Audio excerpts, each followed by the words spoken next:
नमस्कार दोस्तों, आज सुनिए क्यों आए भगवान शिव महाकाली के पैरों के नीचे।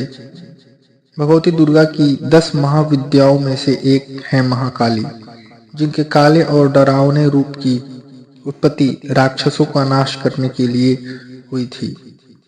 यह एकमात्र ऐसी शक्ति है जिनसे स्वयं काल भी भय खाता है।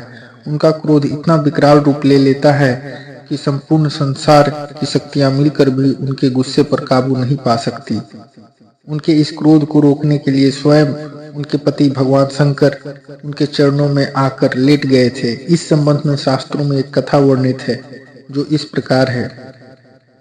दैत्य रक्तबीज ने कठोर तप के बल पर वर पाया था कि अगर उसके खून की एक बूंद भी धरती पर गिरेगी तो उससे अनेक दैत्य पैदा हो जाएंगे। उसने अपनी शक्तियों का प्रयोग निर्दोष लोगों पर करना शुरू कर दिया। धीरे धीरे उसने अपना आतंक तीनों लोगों पर मचा दिया। देवताओं ने उसे युद्ध के लिए ललकारा। भयंकर युद्ध का आगाज हुआ।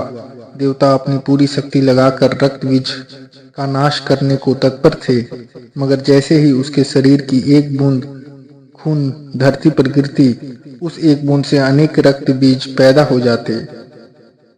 सभी देवता मिलकर महाकाली की शरण में गए।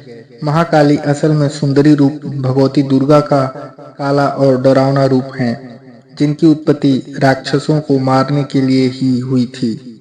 महाकाली ने देवताओं की रक्षा के लिए विकराल रूप धारण कर युद्ध भूमि में प्रवेश किया।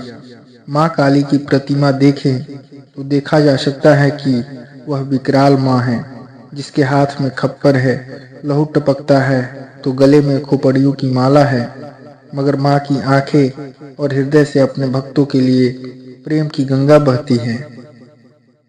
महाकाली ने राक्षसों का वध करना आरंभ किया, लेकिन रक्तबीज के खून की एक भी बूंद धरती पर गिरती तो उससे अनेक दानवों का जन्म हो जाता, जिससे युद्ध भूमि में दैत्यों की संख्या बढ़ने लगी। तब मां ने अपनी जिह्वा का विस्तार किया। दानवों का एक बूंद खून धरती पर गिरने की बजाय उनकी जिह्वा पर गिरने लगा। वह लाशों के ढेर लगाती गई और उनका खून पीने लगी। इस तरह महाकाली ने रक्तबीज का वध किया, लेकिन तब तक महाकाली का गुस्सा इतना विकराल हो चुका था कि उनको शांत करना जरूरी था, मगर हर कोई उनके समीप जाने से भी डर रहा था। सभी देवता भगवान शिव के पास गए और महाकाली को शांत करने के लिए प्रार्थना करने लगे। भगवान शिव ने उन्हें बहुत प्रकार से शांत करने की कोशिश करी। जब सभी प्रयास विफल हो गए तो वह उनके मार्ग में लेट गए। जब उनके चरण भगवान शिव पर पड़े तो वह एकदम से ठिठक गई। उनका क्रोध शांत हो गया।